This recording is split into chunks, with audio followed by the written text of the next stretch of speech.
Hello, in this video I'm going to show you how to do a really simple pumpkin manicure that basically anybody can do. Recently there have been a lot of back to school nail art tutorials featuring apples, and when I saw those I was really inspired to do a pumpkin nail art tutorial. And now that it's closer to Halloween and it feels more like fall outside, I feel like now is the perfect time to wear a manicure like this. For this look I'm using a nude polish, a dark orange polish, a lighter orange polish. Actually I'm using more of a neon orange, but just a lighter shade is all you would need. A brown polish, a green polish, and also if you would like to do an accent finger, you can use a gold metallic polish and a glitter polish. Also, you need your base and top coat, just like you would use with any other manicure. Start off by painting your nails with your favorite base coat and 2 coats of a nude polish.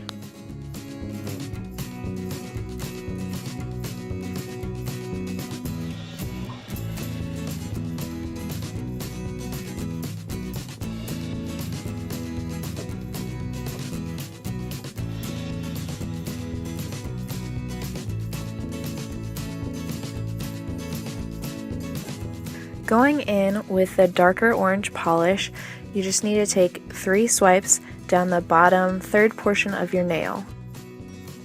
After that is dried, you'll be going in with your lighter orange color and repeating the same steps, just starting slightly below where you started with the darker orange polish.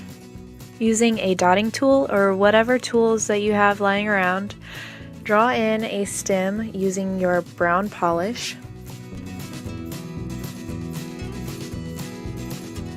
You can stop here if you'd like, but if you'd like to draw on some vines, use a dark green polish and a dotting tool or a toothpick or whatever you have.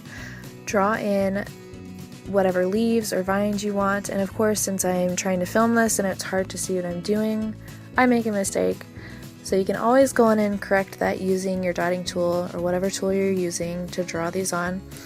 And I did this by using a dotting tool dipped in white polish. I dabbed that in the middle of the area where I wanted to be a curly loop in the vine, and then I dabbed on some of my light orange polish to fill in that white gap and make the vine appear like it's a little curly Q.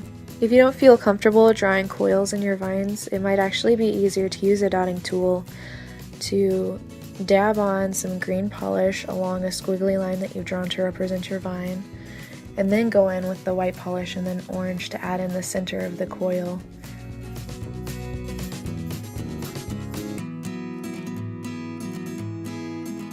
Finally, don't forget a generous amount of top coat to smooth everything out and then protect your nails and make your manicure last longer. And you're done! And here's a picture of the finished look. You can always stop here, or if you'd like to do something special on your ring finger, you can draw on some vines. It would actually be really cool if you had a stamping tool to stamp on some green vines after you do the nude polish and before you start the pumpkin. Here I drew on some vines in the background like a scroll pattern, just like little S shapes and C shapes that are connected since I don't have very many stamping plates.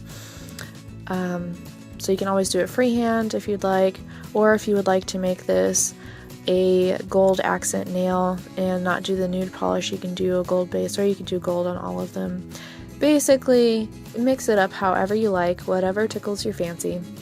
I also have another picture here of an example where I just used the pumpkin on my middle finger and my thumb, and then I did a different design on my pointer and pinky finger, and then I did a gold accent nail on my ring finger.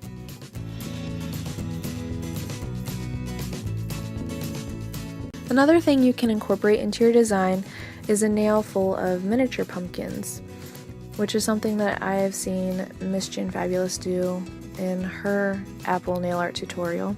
In order to make these look more like pumpkins instead of apples, I'm using a dotting tool dipped in my orange nail polish and doing 2 dots side by side instead of just 1 dot.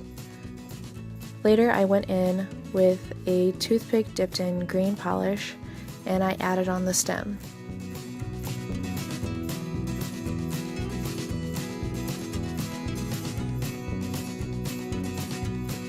Thank you for watching my video. I hope you're now also inspired to use pumpkins in your next manicure by either following one of these designs or any combination of them. Feel free to follow me on Instagram at NailArtNewb.